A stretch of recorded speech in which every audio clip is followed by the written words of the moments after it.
See my camera? Hi, camera. You know me. Today I've got a partner helping me out, and his name's Nate. He's a regular around here.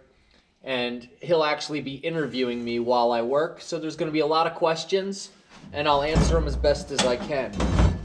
All right, Nate, what were we doing when we left off? We were working. Yeah, we were working. So I had my pry bar, and I'm going to keep turning this gear, and the gear is on the back of the engine. And how do you think your monster truck doesn't work? Well, I'll tell you a story. I put this engine in here, and I tried to put the engine to the transmission that was already in here. But they didn't like each other.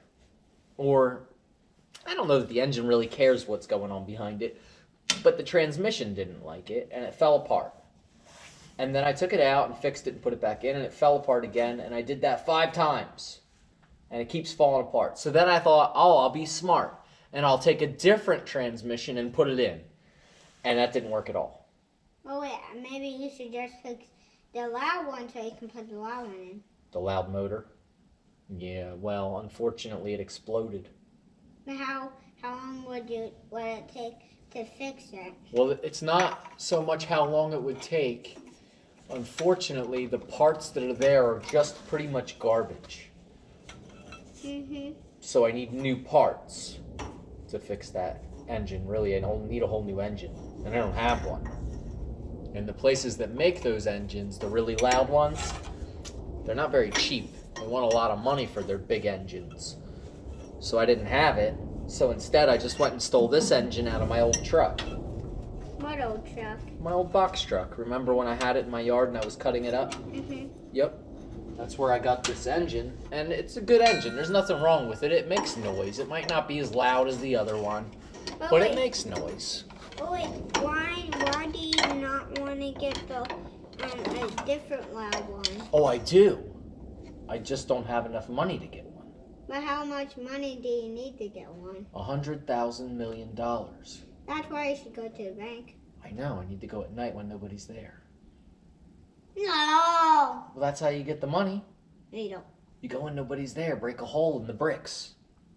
I'll take my pry bar, remove the bricks real nice, and make a little hole. Crawl in, get the money, put the bricks back. They can't take all the money. Right. You just got to take some. That way they don't notice. I think you're right. You want to do it with me? No. You're not going to do that? No, I'm not going to rob a bank, buddy. That wouldn't be very nice, would it? It's not. You know why? Because it's not nice when somebody takes something of yours. So you don't want to do that to other people. So it's better to work for your stuff. So let's carry on. The next thing we need to do is get the right size socket for the bolts in my drive shaft. I'm going to take this socket and file it away for later usage. And I'm going to put this socket on. I'm going to put the impact gun in reverse. And I'm going to get my 9/16 wrench. Now, bolt sizes can be rather confusing because a 9/16 wrench will generally go on a 3/8 bolt. That doesn't make a lot of sense because the people that invented it were very mathematically inclined. I've got transmission oil dripping in my eye now, and it smells great. So, if I could just plug those up, it would stop leaking all over me. I'm just going to put my hood up, and then I'll be okay. All right, here we go. There's bolt number 1. Now there's 8 bolts and 8 nuts, and I'm going to give them to you. Me? Yep, don't lose them, okay? When you pull it out, can I come under here? Yeah, once I pull it out, you're more than welcome to come on under. Oh, although it is raining oil on my head a little bit. All right, so I'm going to lift this old doggy up. I'm going to lift this drive shaft up in the air, and I'm going to slide it back. All right. Oh. Oh, baby. Here we go. Oh. There we go. All right. That's a big heavy drive shaft coming out. Yeah. I'm going to start climbing over here. Pulling the flange off. I'm going to go climbing over here. Filing it over there for good luck. Can you go And next up is the T-case. Can you go over here? Oh yeah, have fun. I'm climbing over here. Transfer case. time to come out again. Can I try? Let's see all the cranberries. This is so much fun. Alright. Alright, bolts are out. Just as soon as I find my nuts, I'll get back to work.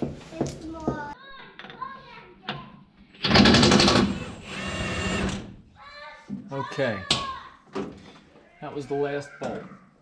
Right now, this green strap right here is holding the transfer case in. I very thoughtlessly and carelessly removed all bolts. There's one left hung up in there. I'm going to take some weight off of it and wiggle it out. And then this transfer case has to come down. I've got to get the strap out of the way after I push some pressure on it, remove the strap, pull it down carefully without dropping it all myself. Okay, can I do this? Of course I can. Watch me try, anyway. Okay, just like that. It's almost time to get in here and get myself involved in this troublesome endeavor. I can't say that I'm happy about this position I've found myself in once again, but the alternative really isn't that good. The alternative to this is, of course, to be worm food. Fertilizer. One day I'll be fertilizer, but not today, right? Right. Alright, now where is that bolt? There it is. I will be now lifting the transfer case up, removing some pressure from the last bolt. There we go. Last bolt's out. The transfer case is nearly free.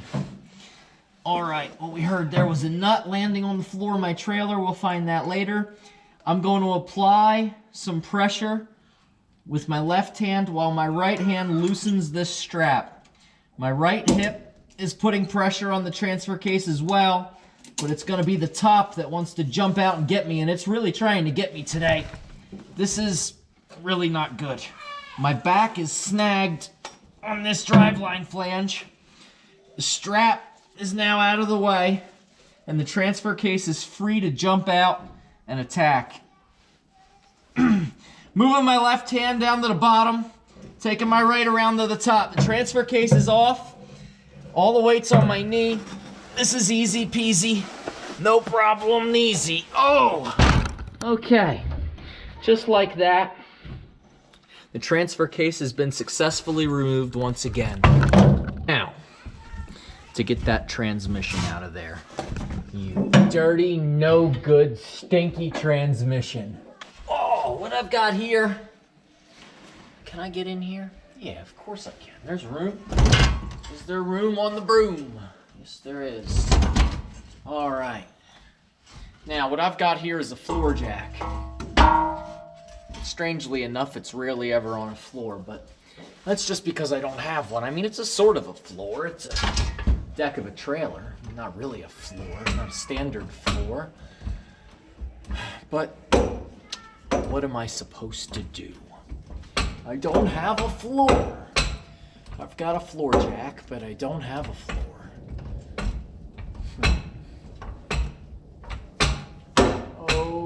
Okay, we are nearing the transmission pan. I'm gonna slide my jack back. Got the sun blazing down over my right shoulder, heating me up and energizing me. With great energy and power, I'm going to remove this transmission from its said home. It's not its natural origin. This transmission comes from a different place. This transmission is not in its natural habitat. But we expected things out of it. Sort of like if you take an eagle out of the wilderness and lock it in a cage, it just loses its will to fight. And this transmission has lost his will to fight. If a transmission had a personality, I think this one's lost its fighting soul. Taken from its natural habitat, thrown into a world it knew nothing about. Just turned out to be a sad story. We expected things from it, We expected it to perform. But it wasn't designed for such a feat. And if someone designed a transmission like this, who would design one that actually works? It's hard to say. All I know for sure is that my transmission jack is in place, it's strapped down for safekeeping, and it's time to remove the bell housing bolts. Wow. Once again, I will be removing my transmission from my vehicle. All right. Where is that bolt? There it is. Bolt number 1. Get out of there.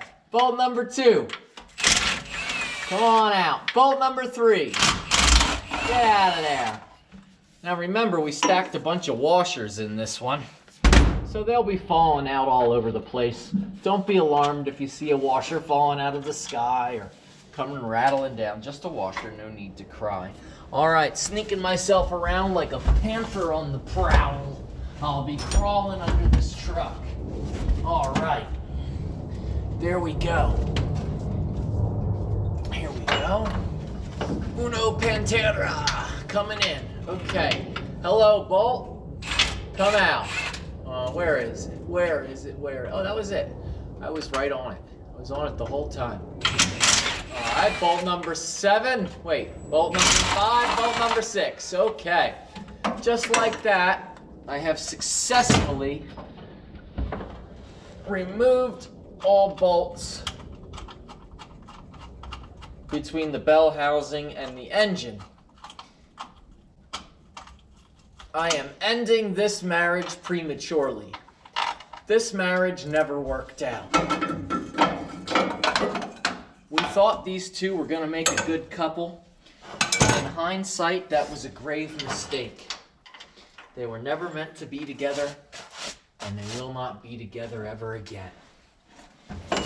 Unless I get Alzheimer's. If I get the old-timers disease, say for instance, if I get the old-timers disease, then I suppose it would be possible that I could end up with this transmission in my truck once again.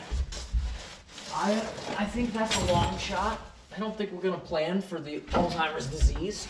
We're just going to assume that I'll remember that this transmission didn't work with this motor. Let's go ahead and slide it back. We're just going to wiggle it around, wiggle, wiggle, wiggle. There we go. And just like that, that unhappy marriage has ended. Those two have been separated, and the transmission's coming down the elevator. There we go. There's no elevator music here. Just a sad story. A sad story about a transmission that didn't want to work. What happened? Well, the bell housing was clearly too tight. Will we be trying to fix it or make up for it? No, we won't. You're going out, transmission, and you're going out now. You can't stay here. You need to go. You've been nothing but trouble the entire time I've tried to install you. Okay, and now it's time for you to get lost. We don't want you around here anymore. I'm gonna crawl in here. All right, just like a wild hyena on the prowl. I found myself a wounded transmission. I'm gonna get in here, gonna sneak in here. All right, I'm on the deer meat diet, so I'll fit in here quite nicely. I'm gonna remove the safety strap. With little caution being taken, I'll just be removing the strap, assuming that gravity will hold this transmission onto my jack and not do anything wacky. Okay, transmission fluid down my sleeve. Swipe that on my leg for good luck. Put my sleeve back down. I'm gonna climb up in here, and the goal of this whole thing is gonna be to get this transmission to slide back there, get the jack out of the way, and then let it come down. And if you were to go here, that would work better for everybody involved. That would be much better. Much, much better. Okay, if you go there, I think we could all make this work out quite nicely. Now, the strap has been removed. The transmission is sitting on a block, which is sitting on a homemade pipe extension for my floor jack, and my floor jack's sitting on the deck of my trailer. It's not perfect, but it works, and there's no reason to complain. So let's just do this. I'm gonna sneak up in here, just like a chicken trying to catch a bug. I'm gonna sneak right in here with my big old beak. Okay. There I go. Here I am. I've now got my right arm wrapped around the bell housing on the bottom. I've got my left arm on the tail shaft. My back's kind of snagged. I got it free, and I'm gonna slide this transmission back. Here we go. There we go. All right, moving my left arm around the top. I'm gonna attempt to get the tail shaft up over top of that pesky little... Am I doing this correctly? No. No. Back up. Beep, beep. There we go. Now I want to tilt it straight up in the air, just like a rocket ready to take off for outer space. Get it up in the air. Get up there. Oh, that's not working.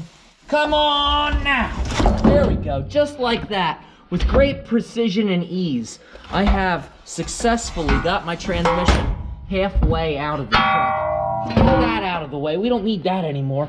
I'm gonna put my left nipple up against the bell housing, and then I'm gonna take the torque converter out, if it will so appease me. Get out of here, torque converter. We don't need you right now. We will need you soon. This is a little tricky here. I'm gonna let the converter down while I hold the transmission with my left arm, ensuring that it doesn't fall on my head as I bend down to lower the converter, and very safely and carefully remove it from the vehicle. Now, let's just move all this stuff out from under me. There we go. And just like that, it's gonna be time to bring this puppy home. Now, let's just assume it's gonna stay here. All right, so it's a little bit wobbly, but it's gonna be okay. Let's see what happened here. Okay, what happened here? Clearly, the flex plate was hitting the extended bell housing. Okay, so the clearances were off. Now I was turning the flex plate by hand and it wasn't rubbing. But I suppose with a little vibration of that Cummins, and of course we did put shims in there. I don't see that affecting it that much. Either way, the gear on the flex plate was tagging the bell housing. So that would be the aluminum shavings we saw. Now, I'm going to assume that the converter never went in far enough to drive the pump. I think that makes sense, because that would be why it got no pressure, and also why it didn't have any drive. That's what we're going with. We're just going with the extended bell housing on this transmission was the mistake. I won't make that mistake again, hopefully. And now it will be time to try again. But our options are dwindling. Not good. Not good. You would think at some point I might remodel the bottom of my floor here, because there's a lot of stuff going on here. What you can see if you come up in here, at one point when I put this truck together, the transmission and transfer case were much higher and further back. I had a longer bed on the truck. My truck was 2 feet longer at one point, and it was all in the bed. Because remember, I started with a 2001 Dodge, and my 2001 Dodge was long. I had the transfer case right up behind my back seat. It was right up in here, and it was mounted down in here, and this carriage on the bottom of the truck was different. And then eventually I realized I had to get that motor towards the center of the truck more, which meant lowering the transfer case, bringing it down under my butt, and bringing the motor back and dropping it in the frame, and then eventually cutting the frame shorter. I cut the frame. I've cut my truck in half at one point in my yard. It was in my yard after the barn I was working in burned down. I was working on the truck in the rocks, in the mud. So muddy rocks, grassy muddy rocks off the side of my driveway here. And I just took a torch and I cut my frame in half, right here, there and there. And you can see I've got these sister plates after I welded it back together. And I've never broken it since. Just showing you the stuff that's a little bit messy under here. I mean, that's not really a messy part. It's more stuff like this, where for whatever reason I had to cut this cross member with a torch, and then I just added a piece of flat, or it's an angle iron behind it. I don't even know why I did that. Not sure why I would do that. I don't know, but that's the way it is. It would be nice to one day clean all this up a little bit. You got a little notch there. You have some pieces here that are spliced together, and there's a piece of an old dumpster up here. But other than that, everything is pretty good. So I've got some aluminum shavings stuck to my flex plate that need to come off. Okay, we're gonna have to clean the flex plate up. So I've got to clean the flex plate up. I gotta get this transmission out of the way first. What am I talking about? I'm getting ahead of myself as I hold this thing as it dangles above my left knee. You sit here, and I will be removing this transmission. All right, here we go. Let's get this thing out of here. You're a mistake. You're an abomination, and you need to go. All right, there we go. Just like that. Just like a bad baby that didn't listen, I've thrown it on the floor.